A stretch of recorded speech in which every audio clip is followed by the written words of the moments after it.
No se diga más. No se diga más. Por Top Latina. Amigos, ya estamos de regreso en No se diga más y en estos momentos vamos a hacer una conexión especial con la politóloga Rosario Espinal, quien ya está en línea con nosotros y con quien estaremos abordando distintos temas y principalmente la consulta del PLD y sus resultados. Buenas tardes, Rosario, ¿cómo estás? Buenas tardes, bien, gracias. ¿Ustedes? Bien, gracias a Dios, placer saludarte. Y bueno, vamos a entrar en materia de inmediato porque el pasado domingo 16 de octubre se realizó la consulta del Partido de la Liberación Dominicana, arrojando como resultado el próximo candidato presidencial por el partido, Abel Martínez. Y me gustaría escuchar tu perspectiva de cuáles pueden ser las implicaciones de esta elección prematura, quizás para algunos, pero bueno, resultado de esta consulta del Partido de la Liberación Dominicana. Bueno, el PLD sentía que necesitaba tener una figura que ya fuera perfilándose, porque en el PRM que tienen a Abinader, que en la Fuerza del Pueblo tienen a Leonel, entonces el PLD decidió que necesitaba tener esa figura que ya la gente comenzara a identificar, y eso es lo que explica esa consulta tan temprano, digamos, porque las primarias serían un año más tarde, oficialmente. Entonces, bueno, eso es lo que explica la consulta, tener ya a alguien identificado como una forma de que cuando se hagan mediciones electorales el PLD aparezca con alguien específicamente, y para ir preparando esa candidatura con tiempo. Esa es la razón de ser de esa consulta, porque los otros tenían y el PLD no tenía. Bueno, mira, la concluyeron satisfactoriamente, no hubo ningún incidente, todos aceptaron los resultados, hubo una diferencia grande, como yo había dicho, para ellos es importante que haya una diferencia, resultó más grande de lo que yo me imaginé, pero que hubiera una diferencia importante para que no fuera muy pegado y ocurriera lo que en el 2019.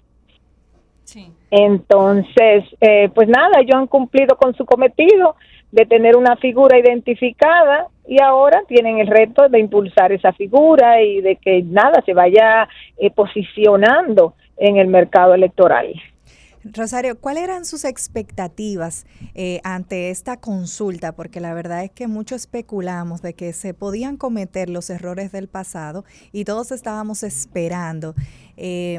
¿Usted también tenía esas expectativas? ¿Cómo valora este proceso que, bueno, ha cambiado la perspectiva de cómo veíamos al Partido de la Liberación Dominicana?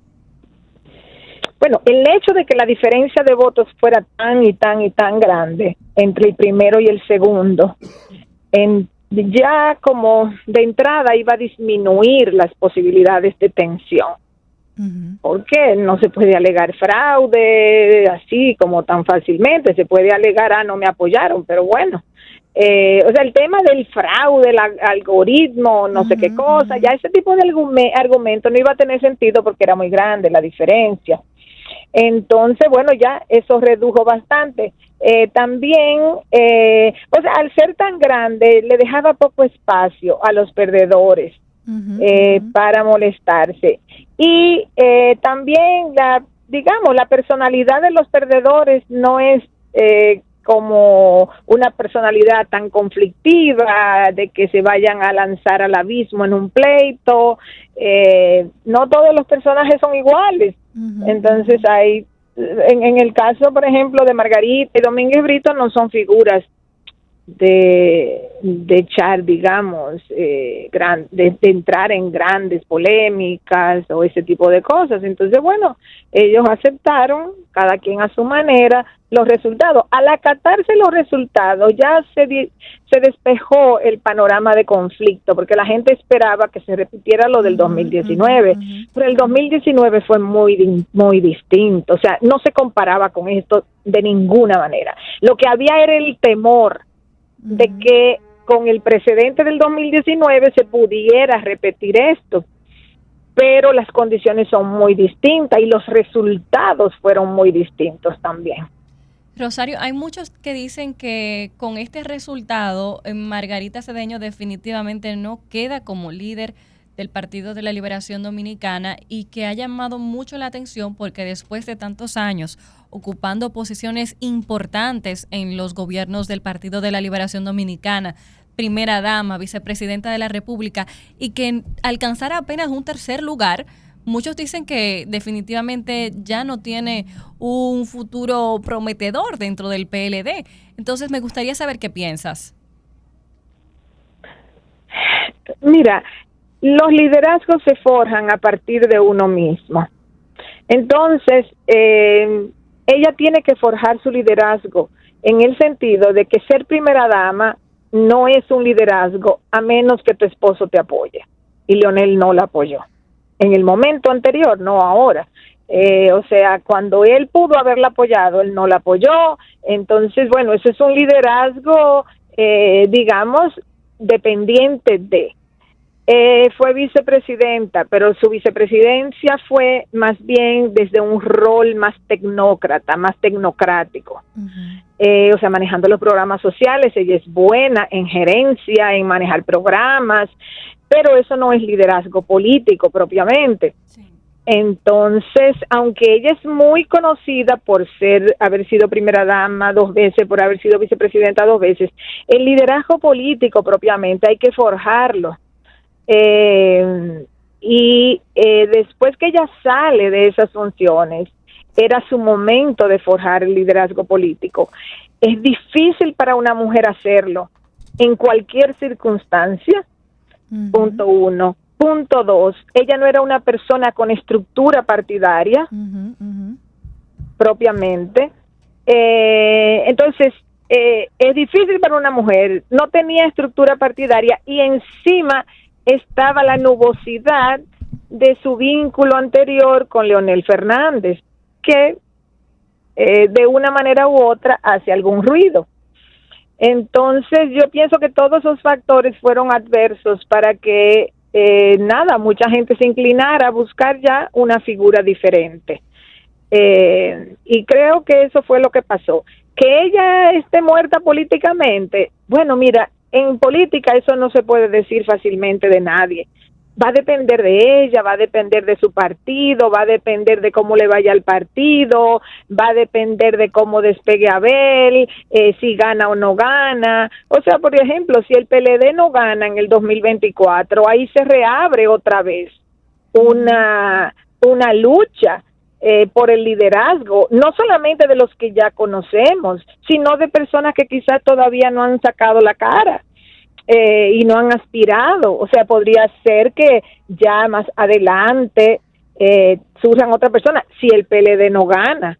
Si el PLD gana, pues obviamente quien sea el presidente va a asumir un importantísimo liderazgo en ese partido. Entonces yo pienso que Margarita Cedeño tiene una decisión a tomar, si a ella le interesa seguir en la política o no. Eso es algo que la gente tiene que decidir. ¿Me interesa o no, dado el punto al que he llegado? ¿Me interesa o no, dado los votos que saqué? ¿Me interesa o no definirlo ahora mismo? Etcétera, etcétera, etcétera. Entonces, aquí se emiten demasiados pronunciamientos rápidamente. A la política hay que darle tiempo. O sea, la gente al otro día de las elecciones, de una elección dominicana, al otro día, ya prácticamente al otro día, vamos a decir al mes siguiente, me están preguntando lo que va a pasar a 4 años después. Y yo le digo a la gente, hay que esperar. Claro, que a ella le hubiera ido mejor si, aunque que hubiera quedado en un segundo lugar, que saca más votos, es verdad, estuviera mejor posicionada, pero todo va a depender de lo que ocurre en el PLD, de lo que ocurra con Abel Martínez, de sus propias decisiones de ella, cómo ella trabaja ya la posición de una líder política independiente de su pasado. O sea, son muchos factores, yo no sé, dependerá. Así es. Dependerá de factores de ella y dependerá de factores partidarios, de por dónde vaya el partido, si ganan o no ganan, de qué decisión ella tome. Entonces hay que esperar, en vez de haciendo proclamaciones, y lo hacen para todo el mundo. O sea, eso es como que hay gente que sabe ya quién va a ganar en el 2024. Bueno, o sea, no puede decir si las elecciones fueran mañana, pero saber seguro quién va a ganar en el 2024. Bueno, yo no me atrevo a predecir ahora mismo lo que va a pasar en el 2024. Así es, a nosotros nos gusta mucho jugar a las predicciones en el país. Y la verdad es que claro, y entran en un psicologismo voluntarista también, o sea, no, o sea, la política es muy compleja, llena de incertidumbre. Es más fácil post facto, después que ocurren los hechos, uno decir, mira, tal y tal y tal cosa. Eso es muy fácil después. Así es. Pero hay que dejar que los hechos ocurran y avancen. Así es, y bueno, en esa misma línea ya ocurrió el hecho de que Abel Martínez es el candidato, bueno, el aspirante a la presidencia por el PLD. ¿Cómo usted valora este precandidato, o bueno, este aspirante, porque todavía no cabría decirle precandidato, este aspirante dentro de sus retos, tomando en cuenta sus debilidades y sus fortalezas, comparándolos con los candidatos de los otros partidos? Bueno, en términos de experiencia gubernamental, él ha pasado por los 3 poderes del Estado. Uh-huh. Él ha sido fiscal, él ha sido diputado y presidente de la Cámara y ha sido ejecutivo de un municipio importantísimo del país, uh-huh, en Santiago. Entonces, él experiencia tiene, ha mostrado capacidad de gerencia, esas son condiciones muy favorables en un liderazgo. Yo diría, para un partido que viene de Bosch, donde a pesar de su giro conservador desde que llegaron al poder en el 96, la camada que guió ese partido era una camada formada de manera más amplia teóricamente, con conocimientos de las distintas ideologías políticas, o sea, todo ese comité político original y Leonel Fernández y Danilo Medina, toda esa gente se formó en una época por la edad que tienen. O sea, toda esa generación se formó en el antibalaguerismo, al lado de Bosch, aprendiendo política en la UAS, etcétera. Abel Martínez no viene de esa experiencia, entonces el PLD va a experimentar con un candidato que por edad y por decisión, no lo sé, pues no tiene el bagaje político, el bagaje de formación política que tienen estos otros 2 presidentes que tuvo el PLD. Uh-huh. Entonces, él tiene el reto de formarse políticamente, de formarse en la diversidad de temas que tiene que manejar un presidente, porque la política es muy compleja y el presidente maneja todo, maneja las relaciones internacionales, por ejemplo. Entonces, yo pienso que él necesita por ahí forjar su liderazgo y realmente él se coloca con un discurso conservador y regionalista también, muy muy centrado en la municipalidad, digamos. Eso no es problema, porque si él puede traspasar esa experiencia municipal a nivel gerencial del Estado nacional, pues ese no sería el problema en realidad. El asunto es más su formación política y su concepción de las cosas, y tenemos que verlo actuar como candidato. O sea, a él le toca ahora, a él y al PLD, moldear una candidatura independientemente de lo que él haya dicho y haya hecho anteriormente. O sea, ¿dónde se va él a posicionar?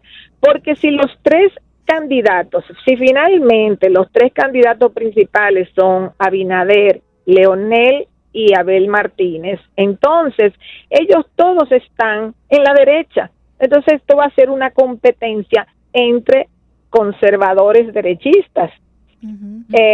Uno con más experiencia que otros o lo que sea, pero van a estar dejando fuera un segmento importantísimo del electorado que no se identifica, porque aunque quieran unificar el pueblo entero con respecto a los haitianos, el tema de los haitianos es un tema. Sí, claro que sí. Aunque todos lo cojan como bandera, ese es un tema. Hay muchísimos otros temas. Entonces, hay que ver cómo estos tres candidatos que se han ido colocando, porque el mismo Abinader, que tampoco viene de un partido ultraconservador, o sea, ha ido tomando posiciones muy conservadoras. Entonces, si esto va a ser una competencia de tres ultraconservadores, bueno, esto va a ser... tenemos pocas opciones. Entonces se va a quedar... aunque aquí la gente vota muchísimo en torno a las clientelas políticas, pero aquí hay un segmento del electorado que piensa un poco más, que vamos a ver por dónde se va encauzando. Yo supongo que estas van a ser unas elecciones bien fuertes, donde todos los candidatos van a usar alguna modalidad populista para llegar al poder. O sea, en las elecciones del 2020, la temática fue cambio o continuidad, punto. Ese fue el motor de las elecciones. En el 2024, creo que va a haber otra dinámica diferente. Y creo que el populismo, el personalismo van a jugar un papel muy importante. O sea, la forma de cómo tú apelas a la sociedad a través de discursos fuertes. Es así. Rosario, nosotros quise hacer la revisión y estoy viendo en Google, y era lo que tenía como conocido, que el PLD, al igual la Fuerza del Pueblo, se consideran partidos, el PLD, de centro de izquierda y la FUPU de la izquierda. Que estábamos conversando que los tres candidatos serían como una opción de la derecha conservadora.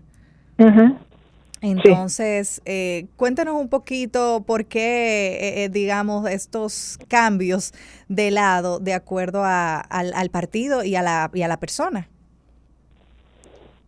Bueno, ellos escriben eso en sus partidos porque ellos vienen de una época donde ellos asumían ideas de izquierda. Lo que pasa es que al llegar al poder, toda esa gente, estén en la FUPO, estén en el PLD, estén en el PRM, todo, como dicen. Ellos al llegar al poder se derechizan y ese es uno de los problemas. O sea, al derechizarse no introducen cambios importantes en la sociedad dominicana, en la política dominicana, en los derechos de la gente. Entonces ellos se acomodan. Es mucho más fácil acomodarte al conservadurismo, explotar eso y montarte en el carril que ya existe. Exacto. Es mucho más difícil innovar, cambiar. Entonces, eso es lo que ellos hacen.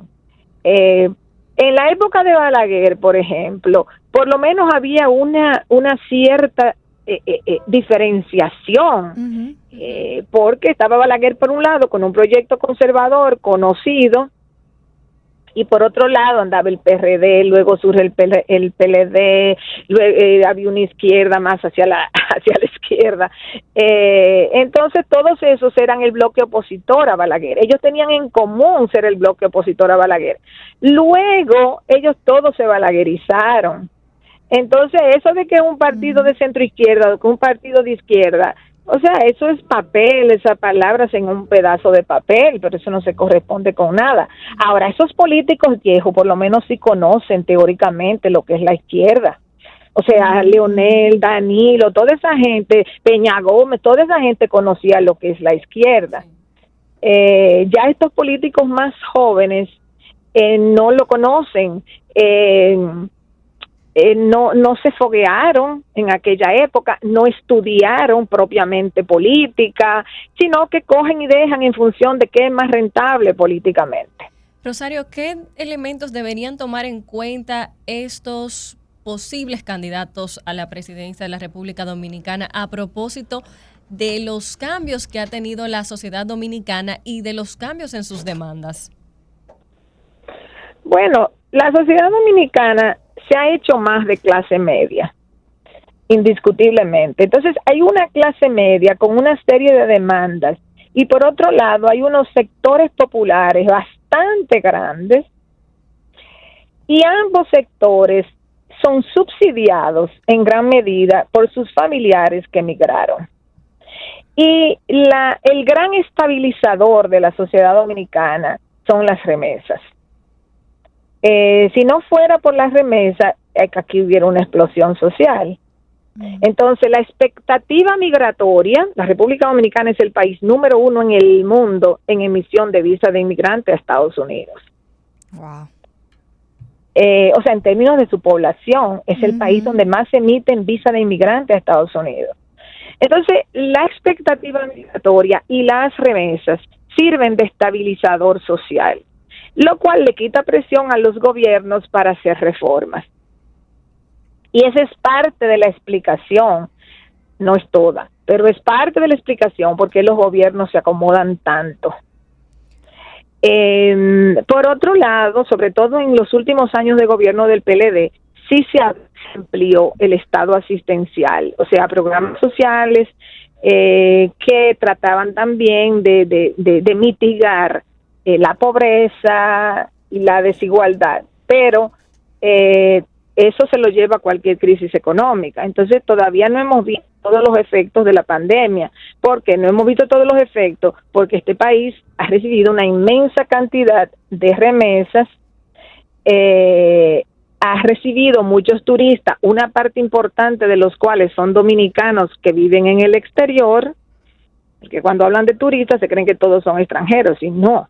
Hay una parte que son de la cantidad de dominicanos que viven en el exterior, hay una buena parte que también viene de turista aquí, y ha habido un aumento en zonas francas porque hay un proceso que yo digo de deschinización, o sea, donde se concentraba la producción en China, pues a Estados Unidos va tratando de reubicar un poco las cosas, y eso beneficia también el empleo en zonas francas. Entonces, la República Dominicana ha podido sortear esta crisis precisamente por su dependencia económica de Estados Unidos, vía envío de remesas, zonas francas y turismo. Entonces, aquí las cosas han estado marchando sin grandes revueltas. Mientras la economía de Estados Unidos marche más o menos bien, la República Dominicana se va a beneficiar de esas cosas y los gobiernos tienen menos presión para tener que innovar en lo que hacen. ¿Hasta cuándo va a pasar eso? Yo no lo sé. Pero eso es lo que explica la increíble estabilidad que hay en la República Dominicana. El otro factor que explica la estabilidad política lo otro explica la estabilidad económica, que tiene consecuencias sociales y políticas. Y el otro factor que explica estabilidad política es eminentemente político, y es la capacidad de supervivencia que ha tenido el sistema de partidos políticos. Y la consulta que hizo el PLD ahora, y lo que eso va a significar de reposicionamiento, es un ejemplo, una muestra de la capacidad de supervivencia que ha tenido el sistema partidario dominicano. En la mayoría de los países de la región, los sistemas de partidos colapsaron. El sistema de partidos que existía en la década del 80, cuando se iniciaron los procesos de apertura democrática, en casi todos los países de América Latina colapsó. En República Dominicana ha experimentado algunas mutaciones, pero no ha colapsado. Entonces, mi artículo de mañana en el periódico yo abordo ese tema, cómo el sistema de partidos dominicanos ha tenido esa capacidad de sobrevivir a sus propias dificultades, pero en la medida en que se mantiene ahí es un ente estabilizador de la política. Ahora, el punto está en qué capacidad tiene ese sistema de partidos de diferenciarse, en torno a qué se diferencia, porque en las elecciones del 2020 la diferenciación vino porque el PRM prometió el cambio y el PLD ya agotado mucho tiempo en el poder, ya era un proceso, digamos, de agotamiento por envejecimiento en el poder. Entonces la discursiva fue cambio, y el PRM, bueno, pues se monta en el discurso anticorrupción, y en torno al discurso anticorrupción promete el cambio. Entonces ese fue lo que guió las elecciones del 20. Vamos a ver qué es lo que va a guiar las elecciones del 24. no, hay que esperar, no, la verdad, yo no lo sé todavía. ¿Considera usted, Rosario, que se deben hacer cambios estructurales en el país en este panorama complejo internacional? ¿De qué tipo cambios estructurales? Bueno, de lo que hemos hablado que se necesitan hacer y que tienen costo político, como una posible reforma fiscal, por ejemplo. Lo que pasa con la reforma fiscal es que una reforma fiscal va a aumentar impuestos y la gente está muy resistente a que le aumenten impuestos. Entonces, la reforma fiscal, si es para que el gobierno obtenga más dinero a costa de los que pagan, que hay mucha gente que no paga impuestos sobre la renta, o sea que lo que paga básicamente es el ITEVI, o sea, la dependencia del impuesto al consumo es muy alta. Como la recaudación del Estado, la recaudación fiscal depende mucho del consumo, es un impuesto muy regresivo, o sea, un impuesto que golpea a la gente que menos tiene, porque ese sector compra cosas que vienen con un impuesto. Entonces, si tú haces una reforma fiscal para ponerle más impuestos a la gente que paga y poner impuestos regresivos, eso sí generaría explosión social, o si no explosión social, por lo menos desencanto con el gobierno que la haga. Entonces, depende el contenido de una reforma fiscal. Ahora, si es para poner impuestos a los que más tienen, bueno, ya eso sería diferente. O ampliar el espectro de contribuyentes también, que eso es un reto que hace falta. Sí, para ampliar eso, tienen que caerle atrás a todos los evasores, y los evasores están en el sector empresarial y en las capas medias liberales, profesionales liberales, que es muy difícil controlarle los ingresos. Es así. Bueno, Rosario, muchísimas gracias por estas palabras para No se diga más, una interesante conversación como siempre y ojalá que podamos reencontrarnos una vez más muy pronto. Ok, muchas gracias. Muchas gracias. Ha sido Rosario Espinal, politóloga, con nosotros en No se diga más. Vamos a una pausa y regresamos en breve. No se diga más, no se diga más por Top Latina.